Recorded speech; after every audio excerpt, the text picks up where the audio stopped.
Stepping up to the plate is the worst baseball podcast. We're back. It's the off season. Happy holidays. Merry Christmas. Not only is it Christmas season, not only is it the off season, but it's officially Worsties season. Behind us, we have our beautiful Worsties logo. We have officially launched the Worsties on the Instagram page. It's the most wonderful time of the year. Really looking forward to it. So today we are going to talk, of course, a bit about the off season so far, a bit about free agency. But we're also going to give you our picks, the editor's picks, the host picks. Official submissions. The official submissions for the Worsties. We're going to go category by category for you and tell you who we think should win each one. Maybe this will influence who you nominate. Maybe it'll influence who you vote for. Maybe it won't. This doesn't actually count for anything. We're just doing it for fun. But just one vote. Yeah, just maybe one vote. Some of the parts, Potentially. Who knows? Maybe who we say won't even get nominated when it comes down to it. But I think it's going to be a fun little exercise. But I think we've got some catching up to do. Noah, yes, tell we do. Tell the people how you are personally, your I personal life. Life is good. Big Life moments. is good as a Los Angeles Dodgers fan. I thought that's what you were saying. No, I just wanted to hear about just like your life. well-being, Well, when's the last your time we psychiatric talked? state. Well, we talked. Poor as usual. Yeah, we talked. I feel like during the playoffs. Yeah. Might be the last episode we published, and then we did that one free agency episode. The lost episode. The lost episode. Lost in translation. In a few years, when we're really famous, we'll release it, and people be like, "Whoa." Yeah, I think they'll Something have like that that. reaction. I think they'll be waiting years and years. Yeah, the Texas Rangers won the World Series. A lot has happened. Personally, I'm good. I don't have that many storylines. It is holiday season. I'm excited for that. It is also Worstie season. Yes. Matthew got a new job, which I is did get a exciting. new job. Yes, very, very exciting. These are a bit more than my old job. Mm-hmm. Yeah, I'd hope. Much more interesting. But yeah, I mean, Hard to people get don't less give a shit interesting about than us. my old job. They give a shit about baseball. That is And true. You asked how I am personally. How I am personally has a lot to do with the fact that my favorite team just employed Shohei Ohtani for $2 million a year for the next 10 years. Yeah. I mean, They sure did. It was a shocking move in terms of the contract, in terms of how it all went down. I mean, we had storylines. We were tracking flights.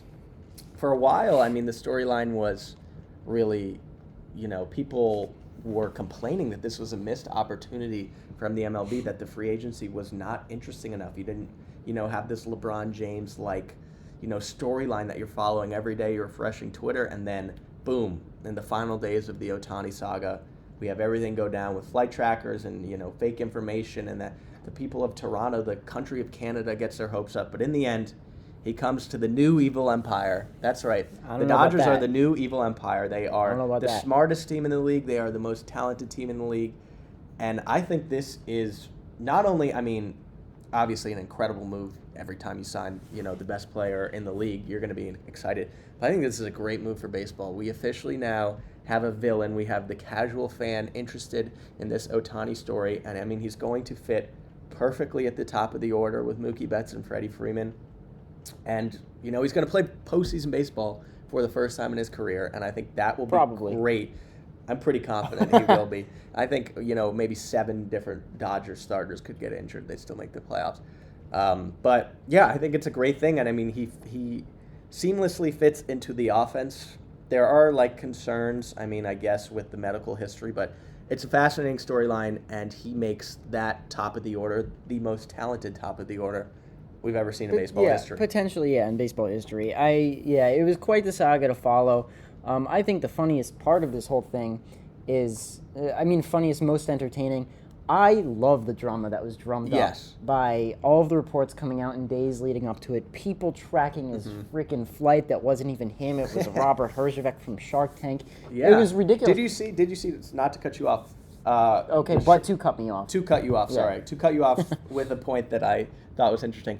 The Shark Tank guy who was on the flight is a CAA client, just like Ohtani. Yes, you mentioned that. Yes, and there are some conspiracy theories that this was all organized. Yes, Is Robert from Shark Tank getting a cut of Shohei Ohtani's contract? I don't know about that, but it makes perfect sense. Ohtani wanted to go to the Dodgers. Maybe he wanted more money. This is how you drive up the price. and it seemed to work. Is that what good agents do? It is what good agents get their players more money. So I would say getting $700 million, the largest contract in North American sports history, I would say you're a good agent. Yeah, You've got a good player, but yeah, he's I mean, representing. that's true. Probably, I would say most of the contract is because of Shohei Ohtani, not because of CAA. However, the drama was insane. I'm not a big Twitter user personally, but I was all over Twitter in those 2 days leading up to it. I mean, the people tracking his flight and posting rumors and saying that was refreshing. You know, the dinner party rumor and everything. It was crazy. Kikuchi, yeah, Kikuchi. And what's so funny about it, and you know, not to sidetrack too far here, but I was telling my girlfriend about the whole thing. So was I. I was trying to explain. But my girlfriend was like, boys will make fun of like girls for going crazy over like Taylor Swift and like K-pop fans for like tracking like BTS's flights or whatever. Yeah. But like the guys are doing the exact same thing. Yeah. And then she was going and telling her friends, and all of them had the exact same reaction. So everybody was literally just fangirling over the Shohei Ohtani drama for those 2 days, and it was beautiful. I was thoroughly entertained. And this honestly brings me to a point that I wanted to cover a little bit later, but let's just jump into it now. I've heard some criticisms that this MLB offseason is too slow, or that the MLB offseason in general is too slow. But I disagree. I feel like this has been one of our most interesting off seasons in recent memory, and we haven't even had a lot of big-ticket names signed yet. I don't mind the slow burn and the drama building up and mounting over time. I don't know. What do you think? Yeah, I mean, slow is a different question. I think these are two different questions. Slow and then overall excitement. I don't think there's any, dispute that it has been slow. I mean, we're at like maybe, 25% of the top free agents in the league having really signed, that, and everything kind of waited till Ohtani made his decision, and it really dictates the rest of the offseason. I think anybody who signed before Ohtani was kind of stupid. Actually. No, it makes a lot of sense, like as a player, to wait for that big domino to fall. But I do wish things happened a little. I kind of disagree with you. I wish things happened quicker and there was more excitement. Like Ohtani and that 1 day of flight tracking, we could have had 3 weeks. We could have had 4 weeks of that excitement. It was just 1 day. Like if you compare it to other sports, I think coming off of a pretty boring, let's be honest, a pretty boring postseason where, there wasn't the classic games, there wasn't the big brands and the big, casual fan interest in it. Then having, the most incredible free agent you've had in some time, I think there was a real opportunity to create a spectacle that would have kind of driven in fans. And it happened for 1 day, but I think you could do that for longer. When you look at the NBA, I just think it would have gotten old fast.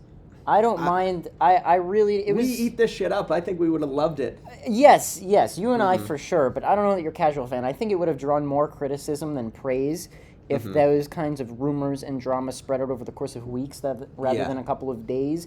Because then I think you really get into the point, that territory of being like, okay, this is clearly manipulated. This is clearly kind of pre-planned and scripted, just trying to create buzz. Yeah. I feel like people were even saying that after just the 1 or 2 days of drama. I don't know what they'd be saying after a few weeks. Yeah. I mean, I get that. But I guess I was anti, Ohtani saying, okay, if you leak something, that's a detriment to your chances of signing me. I want leaks. I want stories.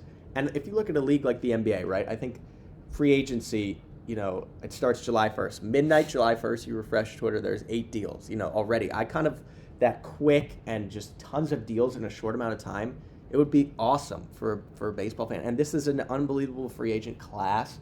And the fact that this is going to, drag on over months, I don't know. I think there's a missed opportunity. Would you rather have it all happen in, the first month, November to December, and then have nothing the rest of the offseason? I would. There's 100 days till opening day. There's still trades and everything. Yeah, I mean, I think it's just that excitement in such a short amount of time would have been awesome as a casual fan. And we're sitting here, a month or two into free agency, and we have a quarter of the best players in the league. But that only means it's going to pick up again. And we had a huge trade in Soto to the Yankees. Yeah, no. I feel like there's been enough for me. I feel more stimulated by this offseason than I've felt by any offseasons recently, to be honest with you.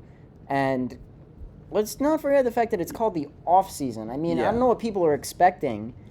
right? There's only a limited number of things that can happen, and teams aren't going to make trades or sign free agents just to make headlines. They're going to do it because they want to build a team that's going to win in 2024 and beyond. So I don't mind that it's taking a little longer, and I think I personally have had enough excitement to get me through to this point. I mean, I'm going to be talking about the Ohtani saga for years.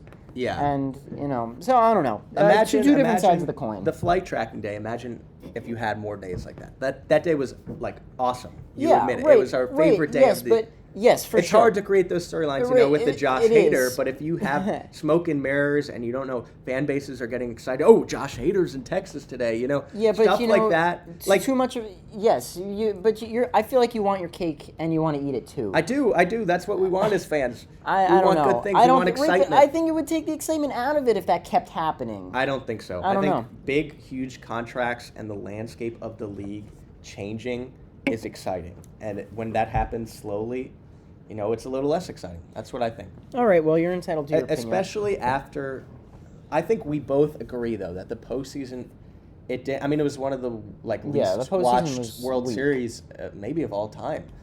Especially in the last 10 years.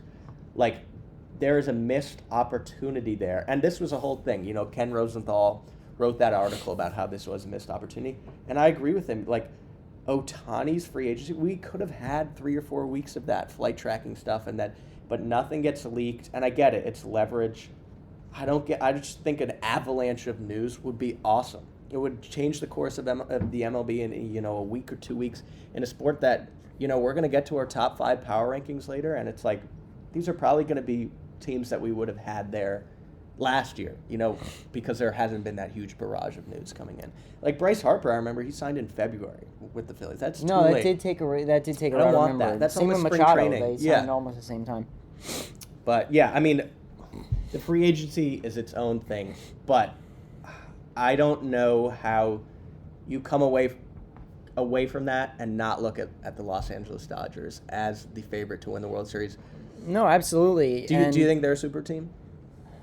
I don't know if there's gonna ever be a true super team in baseball again. I feel like maybe the last super team we're gonna see, or we have seen, and are gonna see for a very long time, was that late '90s, early 2000s Yankees dynasty. I just don't think with the structure of baseball now and the way that contracts are signed nowadays in the sport, I don't think it's super viable, and especially because we're in a day and age where you're not seeing guys like Cal Ripken get out there and play every single day. More injuries. A lot of injuries, a lot of turnover in terms of trades and contracts. I think in today's landscape, they're probably the closest thing that you can get to, a super team or whatever phrase you just used. But, they're still vulnerable. You mentioned the NBA. You take, the Golden State Warriors from, 2015 to 2019 roughly, and you're like, okay, they're legitimately probably going to win the championship every year. They were the team to beat, and there was very little doubt that they would be that team. And, they won just, an absurd number of games every year. But I don't think you get that with baseball. No, I don't think so either. There's too much of an unpredictable element. And honestly, that's why I love baseball so much, is because it's so hard to predict. That's why I don't bet on baseball. Mm-hmm. Good advice. Yeah. No, I agree. Especially with the new postseason format, I think that makes it even more difficult. Absolutely, right, you see teams with the Diamondbacks sneaking in, right? The Braves looked impenetrable. You mentioned that you think the Dodgers are the most talented team in the majors right now. I still think it's the Braves. No, and Shohei Ohtani. That was going to be my argument. There's so much excitement with this Ohtani deal, and then subsequently the Glasnow trade and the extension. The Dodgers' 2024 rotation right now, it's not even really that bad. It's probably top 10 in the league, barely.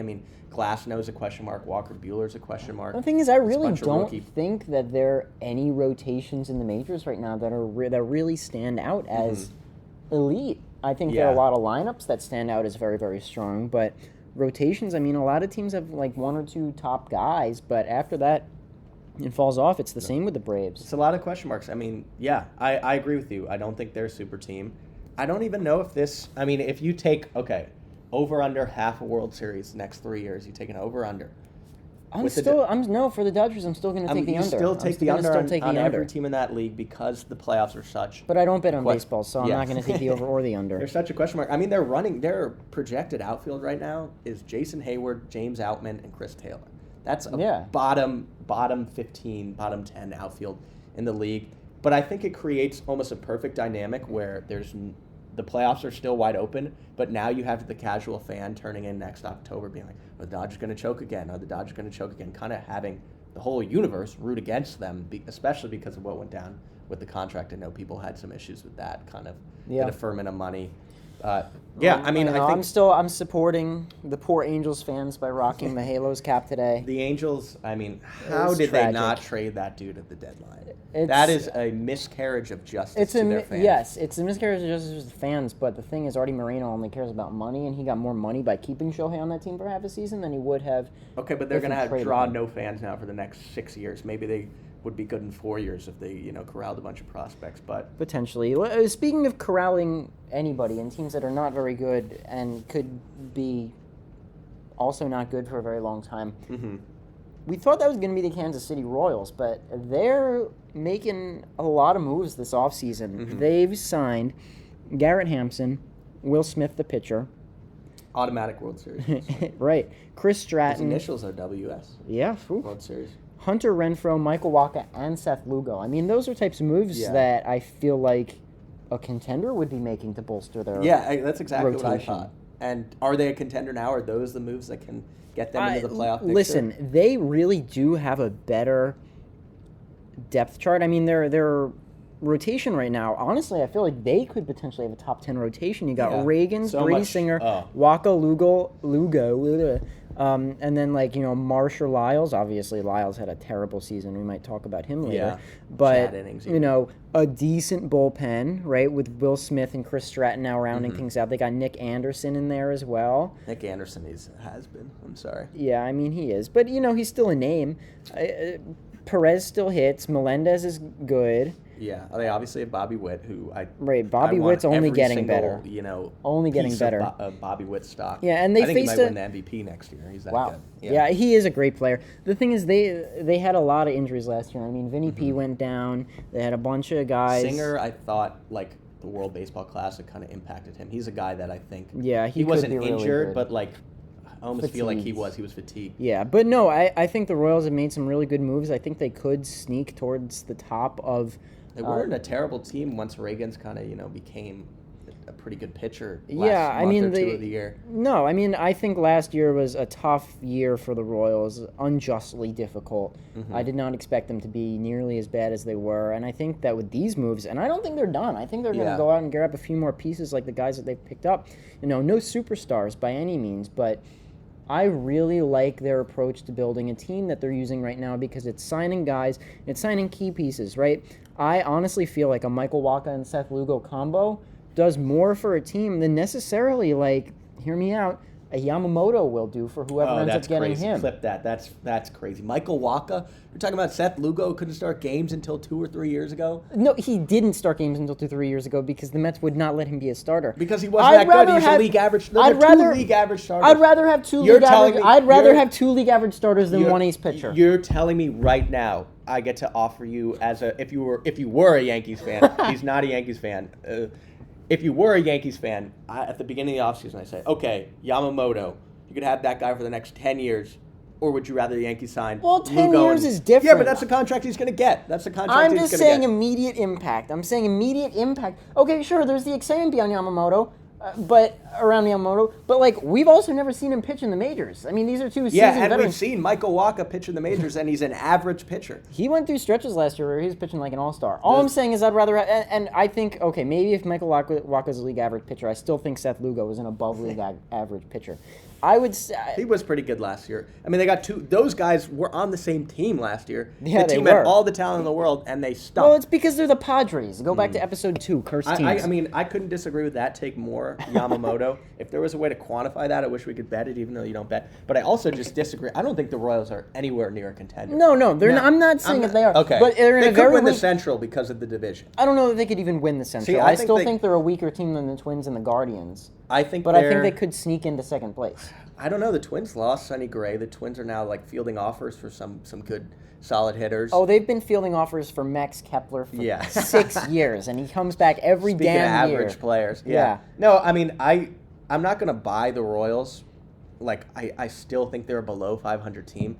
I am going to sell the AL Central, and I would not be surprised if a team won 83 games and that won the division next year. But I think you summed it up the first thing you said. These are moves you make when you're a contender. These kind of it's a nice garnish on top of the roster. It is. It's a little bit of parsley. Yeah, exactly. We don't have an entree yet, so there's no parsley to sprinkle because the Royals. It's going to be a little dry and herby, but it's something. They had nothing last year. And I like how they're spending money. I like how they see, this division might be up for grabs. We have young players. Let's spend money. All credit to you. I just don't think this is really.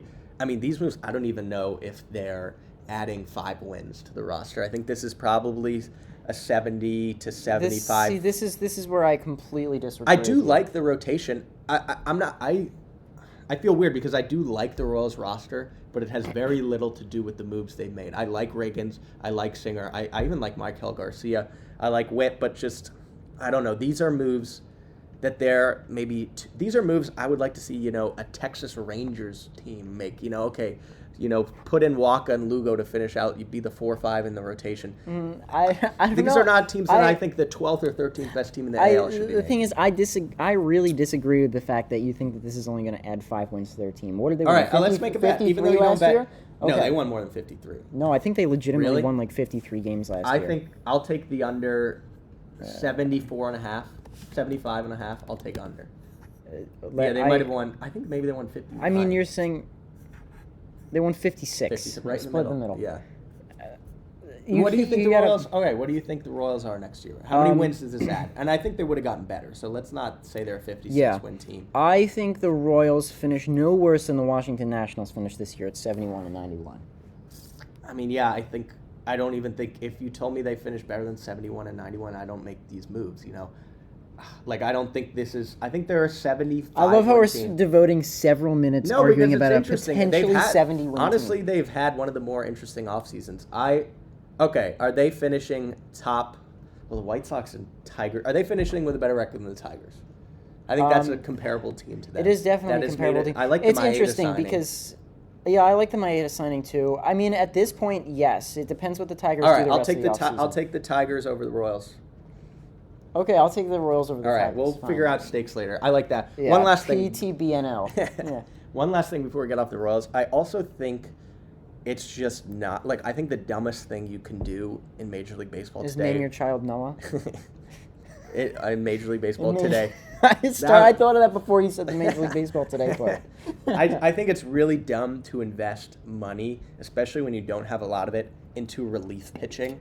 I think if you look at all the smart, good teams in the league, like the Dodgers are just going to create relievers out of thin air. I mean, the Rays are too. Will Smith was these are not. It's still a necessity though. Yeah, it is a necessity, but Will Smith I think only made $5 million as a 1-year deal, but I just don't think those pieces.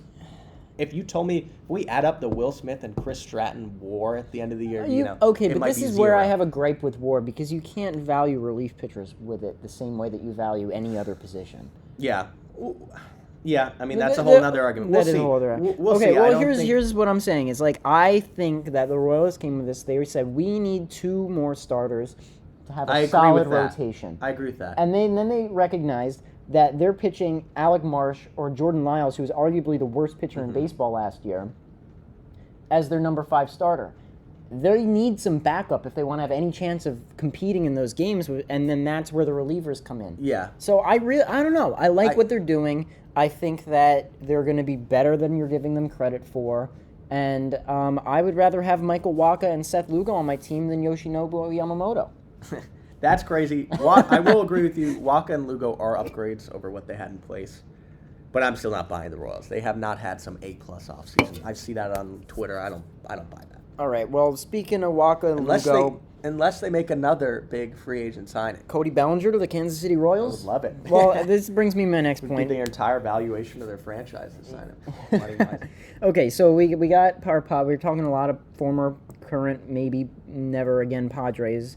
Waka, Lugo, rapid fire, and we just mentioned Bellinger. So let's take 2 more Padres and Cody Bellinger. Rapid fire, just let me know where you think they would best fit in, where you think they're most likely to sign right now. Okay. Hader, Snell, Bellinger. Okay. Just rapid fire. Okay, I want to talk about Josh. I'll say Josh Hader to Texas. I will say Blake Snell to... Ooh, that's a tough one. I'm going to say the Red Sox. And then I'm going to say Cody Bellinger, a little bit of surprise here, Washington Nationals. Cody Bellinger to the Nats. Fucking hype. Yeah, that would be sick. That would be awesome. Do you actually think that? I do, because the market for Cody Bellinger has been interesting in that... That'd be a very interesting piece. An outfield in 2 years of James Wood, Dylan Cruz, and Cody Bellinger? There have been some links. There have been some links between the two. I just don't think the market... You hear that? There was some stuff on... He was working out with the Nationals. His trainer posted something. You could see it wasn't supposed to be there, an emblem of the Nationals. He was hitting in a cage.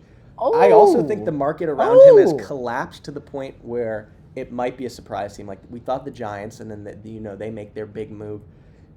Like, the Cubs don't even really seem that interested. If it's not the Nats, I think it's the Cubs. But I don't know. I think he's going to be the guy. He's going to be the one guy that surprises people, gets less money than you think he will, and he's going to surprise people go to the Nats.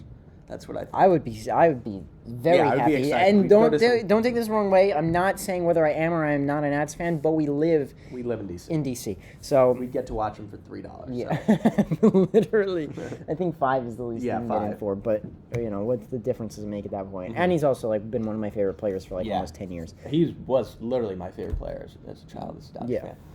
All right, let's hear it for you. Hader, Snell, Bellinger, where are they going? Okay, I'm sticking with what we said a while ago is Hader the Cubs. Mm-hmm. I don't understand why there's not more buzz around this. They need a closer. That's my point. I don't think there's buzz because, I don't know if you're just talking about Hader to the Cubs, but Hader in general, there isn't a lot of buzz. John Heyman said the Dodgers are the only team that have really talked to him.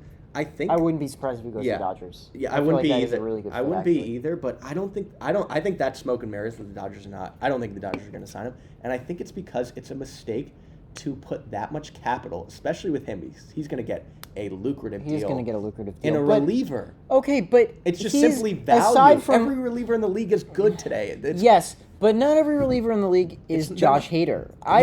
When he's on, which is almost all the time, aside from 1 month in 2022 leading up to his trade to the Padres, he's been completely shut down for his entire career. I feel like there's not enough value in baseball today put on a guy who can go out there and just automatically finish the game, get you 3 outs almost no matter what, practically 49 out of 50 times. Yeah. And that's Josh Hader. I think that, again, I'm going to come in with a hot take here. I would almost rather have a shutdown ace closer than an ace starting pitcher. I just couldn't disagree with you more today. You'd rather have, all right, Hader or Yamamoto? Who are you happier with if your favorite team signs one of them? They're both free agents. For the excitement factor, obviously Yamamoto. Because, he's the hot He's the topic. phenom. Yeah. He's the phenom, the hot topic. But from an objective, what I legitimately think is likely to help my team win a championship more perspective, I'm leaning Hader. I'm leaning to the guy who you can send out there. Think about the Yankees situation right now. He also doesn't get more than 3 outs at a time. Okay, fine. But listen, hear me out real quick here.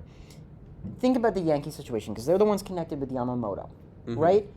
Of course, he would most likely help them once every 5 days, right? Yeah. But that's relying on, A, the Yankees to hit, which we know they may not do on any given day or week or month.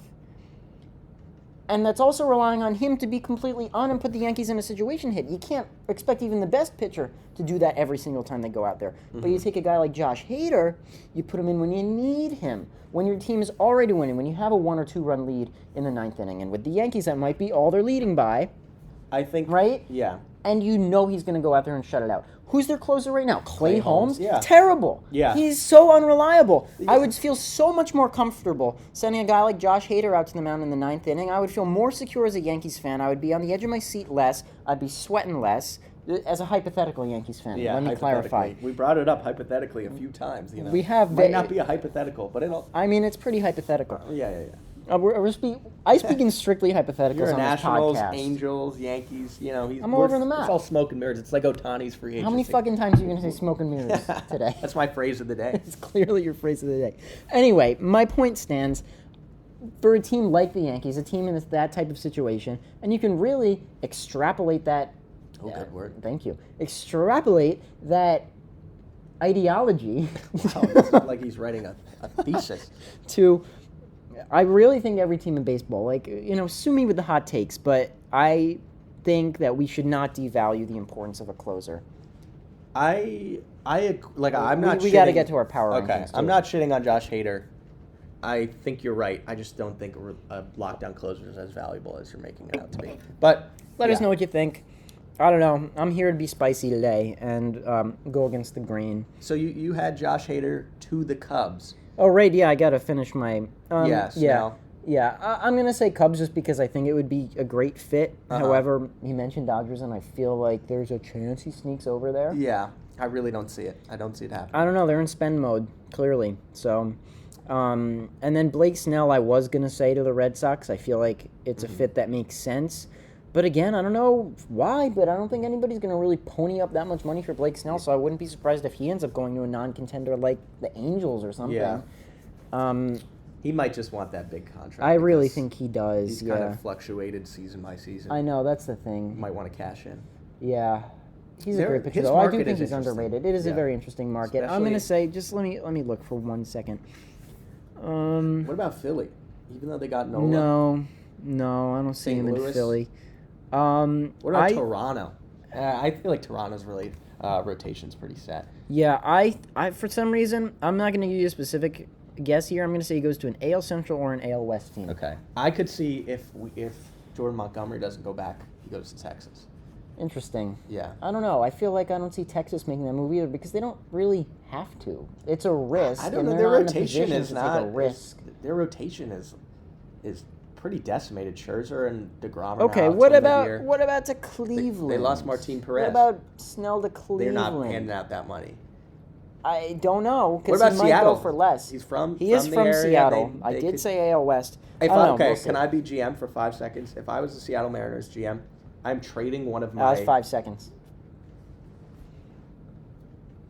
I'm trading one of my starting pitchers who's young, trying to get a bat, and then I'm signing Blake Snell. Not a bad move. Okay, and then I'm going to say Bellinger. Man, I'm so excited by the idea of him going to the Nationals. That would be amazing. Why do I really feel like I want to say he's going to sign with the Detroit Tigers? Really? The Tigers? Interesting. I mean, feel like he would fit in really well in that lineup. He's a veteran at this point. It's a young squad. Cody Bellinger for A.J. Hinch. Cody Bellinger's playing under A.J. Hinch. Yeah. Now, water under the bridge. Under the bridge. But yeah, that's my off-the-wall prediction. The Detroit Tigers, they are, even with the Bellinger signing, are not a top 5 team in the league. No, by no means. But I'm curious to hear who your top 5 teams in the league are. The segue. Very quickly. Okay. Should I start at 5 or start at 1? Go 5. We'll go back and forth. I have in danger of falling out of this top 5 is the Philadelphia Phillies. Okay. Because they signed Nola, but they've been very quiet otherwise. Granted, a lot of teams have. There are a lot of free agents. There's a lot of time left. However, without a big move, I do feel like they could potentially fall off my top 5 because they're not getting it done with this current roster. They're an old aging team. The window is not... They really missed their... They squandered. Of any team in the league, including Atlanta, including the Dodgers... they squandered their opportunity. They absolutely more than did. Anybody else. No, I agree with you. I really thought they were going to win the World Series this year. Yeah. At number 4, this is going to be a controversial. Do you want me 5-5, 4-4, or do you want to just read off your list? I want to go. Okay, go. I want to go. Go. Let me have the floor. You have the floor. At number 4, this is going to be a controversial one, taking a leap up the charts because this is power rankings. This is not like me ranking the top 5 teams in the league. I have the New York Yankees. Oh, hypothetical fan. Listen, I feel like Juan Soto is the type of player who can transform a lineup, and he's just the type of player that they need. And if anything, the Yankees, I feel like, needed some excitement. They needed that. They needed that. Yeah, drinking the little... DC, Diet DC. Yeah, Diet DC, Diet Coke. Diet DC. In DC. Thank you. Where was I? The Yankees needed more than anything. Yes, thank you. And then we got... Yes. More than anything, the Yankees need some excitement. It's all smoke and mirrors. Shut the fuck up. Anyway, sorry. Go ahead. The Yankees need some excitement, and Juan Soto is certainly that excitement. I feel like if the Yankees trotted that same roster out next year, the morale, more than anything else in terms of talent, would completely ruin their chances at being competing. If they didn't make a big move like this, a big splash, I feel like even if they brought in Yamamoto and nothing else, that wouldn't be enough to really get people interested in the Yankees 2024. But Juan Soto, by every stretch of the imagination, has that pull. He's that good. He's that good, and he's just that type of player. But he's that good. Yeah. So Yankees of 4. Number 3, I can't have the reigning world champs any lower than number 3. I've got the Texas Rangers. Number 2 is the Braves, and then again, mostly because of the excitement factor, I still think the Braves are a better team overall. I do have the Dodgers. Okay. All right. I like that list. I didn't shit on you for having the Yankees number 4 because I have the Yankees at number 5. Wow, hypothetical Yankees fan over here. Hey, you had him higher. I just think Juan Soto's that good. I think he's that good. He is that good of a hitter. I mean, the walks every single year are just ridiculous. The dude just gets on base. He's power. He's a lefty with the short porch. I think he's one of those, he won a World Series at 20. He elevated to the moment at 20 years old. Yeah. He's not going to be scared in New York. He's going to be one of those players who can kind of live up to expectations. They still have Garrett Cole. They still have Aaron Judge. I like the way the young players played at the end of the year. So I'm going to have the Yankees number 5. Number 4, this is kind of my surprise one. I shit on them a lot last year. I called them mediocre. Even throughout their playoff run, I had the Arizona Diamondbacks at number 4. Okay. I've come around on the Diamondbacks. I think Erod is a good sign. I don't even love that signing, but I think it's more just like Brandon Pfaadt's going to be really confident now. Merrill Kelly, Stacey's son, Stacey's mom. Merrill Kelly will be a lot more confident. Those two guys can really build off that postseason run. Now we're going to have consistent at-bats, everyday at-bats probably for Jordan Lawler, who is a great prospect. He never really got his time. I love the Eugenio Suarez trade. I think they needed that power. They re-signed Lourdes Gurriel. I think that's a good move. Slot in Erod as a 4-starter. If I can interject 1 second here, I really respect the Diamondbacks right now because they got to where they did last season completely unexpectedly. I don't even think they could have predicted that was going to happen to them last year. No. And they're not satisfied with it. They're rolling with it. They said, okay, we like this. We want more of this. Yeah, you're not content. They're making moves to put themselves back in a similar position. Is it necessarily going to happen? No. Did they even make the moves necessary to make that happen? No. But they're doing something, and I feel like they could have very easily not done anything. Yeah. And nobody would have really batted an eye, but I really respect what they're doing. That was actually my last point for the Diamondbacks is they're showing a willingness to spend. And I do agree with you completely. I think a lot of times if you're in the position of a Diamondbacks and what they accomplished last year, you can kind of just that buys me more time and now I can save money. They're trying to build off that. They're trying to win a World Series. They came close, and I think they got a shot this year. I think they got a good squad. I am a little concerned that maybe Zach Allen's very fatigued through a ridiculous amount of innings last year, but we'll see. And then we have a very similar top 3. I'm going to put the Rangers at 3. The offense is going to be ridiculous. Full confidence in Evan Carter becoming a star. Wyatt Langford's going to be up. He's going to be a star. Quite the name. Yeah. Sounds like a pastor. He sounds like a lacrosse player. Very different. Yeah. Takes on that name. Well, they are kind of similar. Same demographic. Anyway, I think I am concerned about their rotation health, but they'll be number 3. Number 2, I have the Dodgers. I don't have them number 1. The 2024 rotation is going to be, entirely dependent of guys who are coming off injury or have been injured a lot in their career, Tyler Glasnow and Walker Buehler, or, rookies going into their second year. I'm a big fan of Emmett Sheehan and Bobby Miller, both those guys. And then what I said about the outfield earlier, I don't think they've done enough to surpass my number 1 team, the Atlanta Braves. They were so good last year. Sneaky good link. Signing by the Braves. Ronaldo Lopez, 3 years, $30 million. The dude has nasty stuff. They are talking about stretching him into a starter. His stuff with the Braves organization, who's just smart, they know what they're doing. Yeah, I'm going to bet on that. It's funky. It's out of the box. That guy has all the talent in the world, doing something new that I think they've realized something. I think that's going to be a sneaky great signing. I like the Braves. Are still the best roster in the league. All right, well, those are our power rankings. We've covered a lot so far, but I think it's time to get our Worsties. Go from the best to the worst. Yes, absolutely. So number one up for us. Our nominations are up now. By the time you're hearing this, we'll probably be a few in. However, worst rookie season of 2023. Who goes first? I'll kick it off. Okay. I'll kick it off. Go ahead and kick away. You know, it's funny that you say kick because, you know, what do you do when you kick someone? Where are they usually? They're down.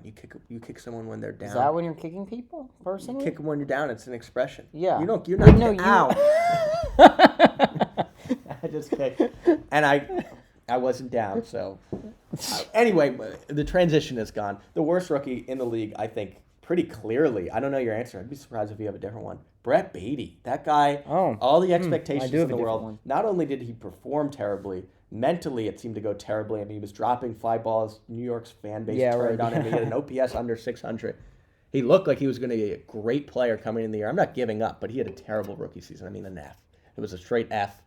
We'll see what he does. Maybe he can bounce back, but that's the worst rookie season, I think, for me. Yeah, I don't know. For whatever reason, I never really saw it with Beatty. Like, he's got raw power, but that's like I liked his bat. I liked his bat. I don't know. I just don't have the feel with him. Sometimes it's about feng shui. Feng shui.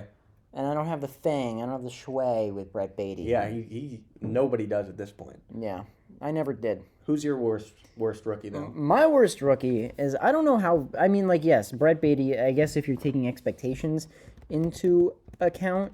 I mean, he didn't perform either. His OPS was under 600. That's true. He did have a very poor year. Shintaro Fujinami. Yeah. I mean, he didn't have a good year. He had a terrible year. Baltimore was rough. That stint in Baltimore. Yeah, I mean, he was terrible before he got to Baltimore. I mean, he was, let me see, he had an 8.57 ERA before the trade. I don't know why Baltimore even wanted him in the first place. I mean, that's just like god awful. He actually like cut his ERA in almost half in Baltimore, and it was still terrible. I mean, a negative 2.1 BWAR. Hello. I mean, I don't know. I don't know why Baltimore had any interest in him in the first place. Well, I mean, he throws like fast and with movement. All right, so does everybody nowadays. Yeah, no. He wasn't fooling anybody. He had his whip was like 1.5. I mean, and a half an inning getting on base. Yeah, I mean, let's see, how many freaking walks did he have? He walked 45 batters in 79 innings. Yeah, it's not good. I mean, he had a high strikeout rate. That's why they traded for him, but it didn't work. It didn't work. Shintaro Fujinami unfortunately did have a really bad season. Mm-hmm. Okay, let's snake draft it. Okay, sure. Worst defensive player. Worst defensive player. Okay. I'm actually I did take, not necessarily expectations, but just like name recognition into account a little bit for this one. Let me pull up the stats again before I reveal.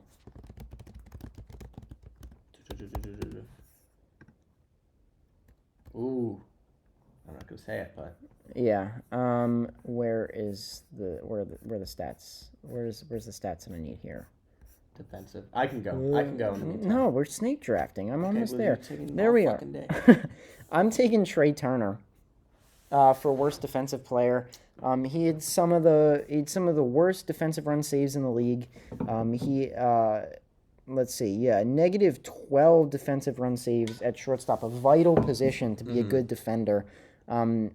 Obviously completely flubbed in the postseason in terms of the glove. I mean, he was practically averaging an error of a game. I know. It was a ridiculous year for Trey Turner all around.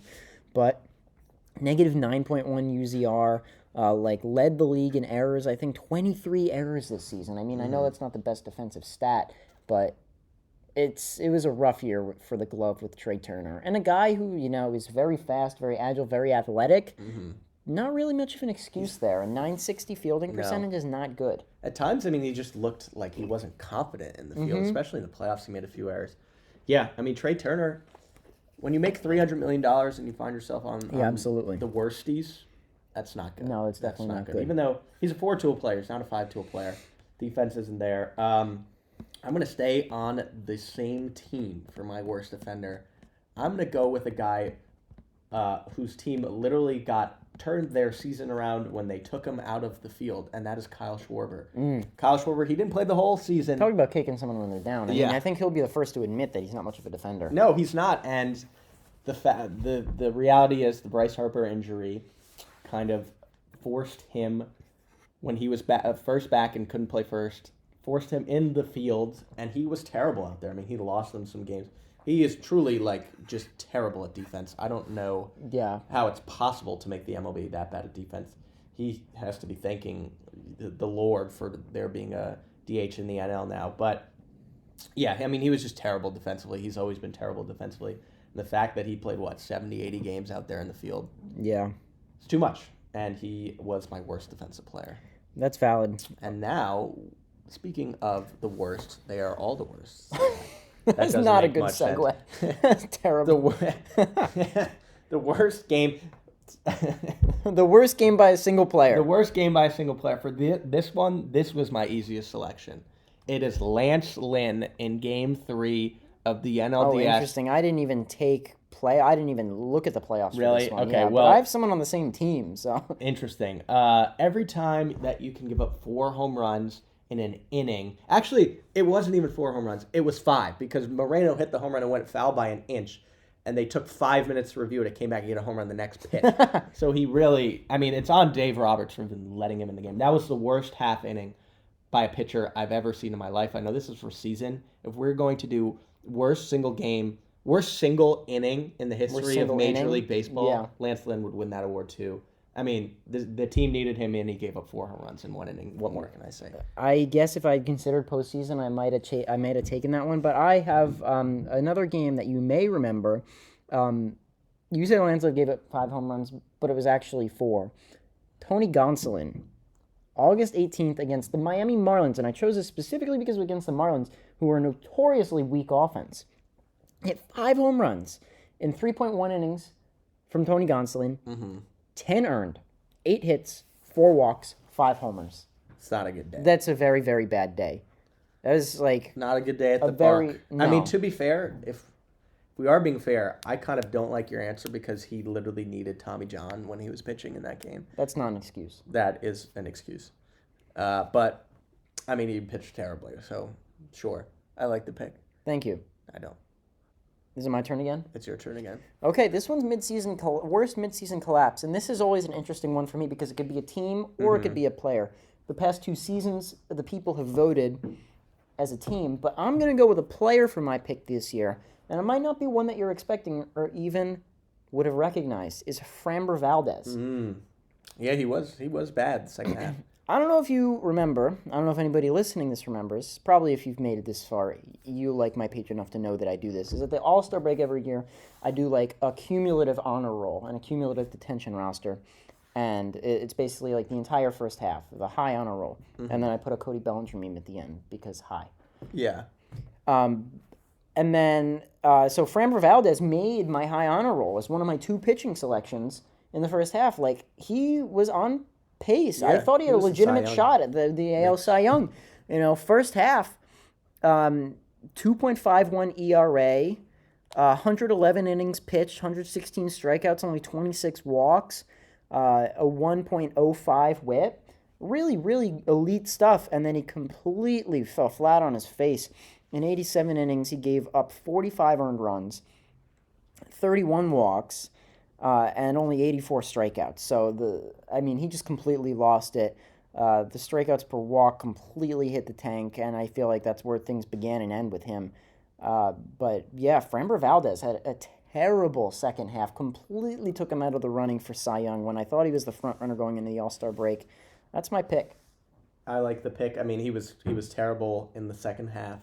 He was good in the first half. It makes sense. I went a little bit of a different route here. My worst midseason collapse, Wander Franco. Interesting. I didn't even process who you said it for, so I just recognized it as not being a team. I wasn't even trying to be funny. He literally derailed. First of all, horrible what he did. He derailed his team's season. The Rays could have been the answer here for midseason collapse. They kind of collapsed. True. Yeah, they did. And he's ruined his career. So I think that warrants this award. That's all I have to say. That's valid.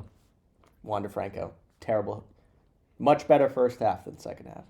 I mean, I don't know. I'd say probably what he did in the first half got him trouble. Well, that's trouble true. in the second half. I guess it took place in the first half. So I take that back.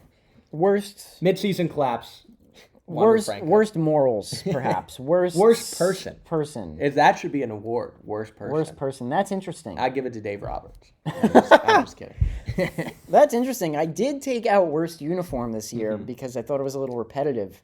Maybe I should just plug in worst person. But he would be unanimous. There wouldn't even be a race. Yeah, I don't know. I feel like some disgruntled Yankee fans would throw a vote or two. I was going to say Domingo Germán. What has Luis Severino done? Well, I thought you were just going to be Yankees fans, are mad at their players. Oh, I forgot about Domingo Germán. Ridiculous. Didn't he get way too drunk? Yeah, he showed up to the Yankees clubhouse drunk and was like flipping couches and smashing televisions after he threw a fucking perfect game. That's in a different stratosphere than Wander Franco. I'm not trying to compare the two. I'm just simply saying that I think some Yankees fans would submit him as a nominee for this one. Okay. All I'm saying. All right. No dispute. Because the way I approach nominations, quite honestly, oh, look, your battery is running low. Exactly what I said would happen. I blame the computer. It's at 100%. Well, if we lose it, we lose it. If we lose it, we lose it. All right, we'll go quick. I will snake this back. Worst overall pitcher. I had Lance Lynn. Again, I went Lance Lynn again. But if you can't do a double feature, I will go with Zach Greinke. Went 2-15. His ERA was above 5. So wow, you took him over Jordan Lyles on his own team. I mean, I feel like Lyles at least had like the innings. Like the Royals just needed to finish the fucking season at a certain point. Well, I know what's crazy is I saw that Greinke, if he were to sign with another team, he's still worth over $10 million next season. There is 0% chance. That would be the worst contract ever. Okay, I hear you. I think Lance Lynn is a fine answer for that one. I would love to see a player win 2 Worstie Awards in one season. That would be something. That would be awesome. My worst overall pitcher is I did take expectations into account with this one, is Lucas Giolito. I mean, take a former All-Star. I mean, he played on 3 different teams this season. I feel like you can't even, he was on the White Sox, and then he got traded twice. He didn't know where he was living. I don't think it was the worst. I mean, he was going through a divorce. He was going through a divorce. Cut the guy some slack. I'm not cutting him slack. He went from the White Sox to the Angels. That's like going from Guantanamo Bay to Alcatraz, or Alcatraz. I got Rikers? The tennis player. Maybe say Rikers? To Rikers. That's from going. That's from going to a terrible scenario to a worse scenario while you're going through a divorce. His ERA was lower than Zach Greinke. He had a 60 ERA plus. I mean, that's 40 points below league average. He didn't have a good year. That's not what I'm saying. No, absolutely not. He had a terrible year. He's got a lot to prove. I don't know. He's my pick. I feel like just expectation-wise with the worst pitcher and worst batter, I feel like you got to take it into account to a certain degree. But I'll snake it back with a guy who was his teammate until he got traded for worst batter is Tim Anderson. I don't know. I feel like there's very little chance you took somebody other than Tim Anderson. I did, and I actually will argue my case. Oh my God! Let's pull up their baseball references next to each other. I have StatHead, so let's use that. StatHead. I don't even know who you're saying yet, but I'm gonna pitch Tim Anderson real quick. Tim Anderson. Up there it goes. Oh my God! Oh my God! If you pitched Tim Anderson, he wouldn't hit it. Yeah. Anyway. Okay. Sorry about that. We're back. Tim Anderson. Okay. Pitch Tim Anderson to me. I mean, one more is he? He had 1 home run this year. He got his clock knocked by...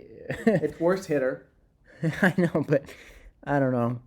Worst... It's not worst a year. You're right. I don't know. It's just 245. He brought that up towards the end a bit. 25 ribbies in 123 games. I mean... It's the 1 home run for me. Yeah. And the -2 WAR. Took months and months. It's I don't know. I just can't, in good faith, give it to anybody else. That's okay. I like the Tim Anderson answer. Is actually my second choice. My choice is Austin Barnes. Austin Barnes. I mean, this guy was horrendous. He didn't register a multi-hit game until August, and he was playing. I mean, I think his OPS was under 500. I think his OPS was in the 480s. Let's pull them up next to each other.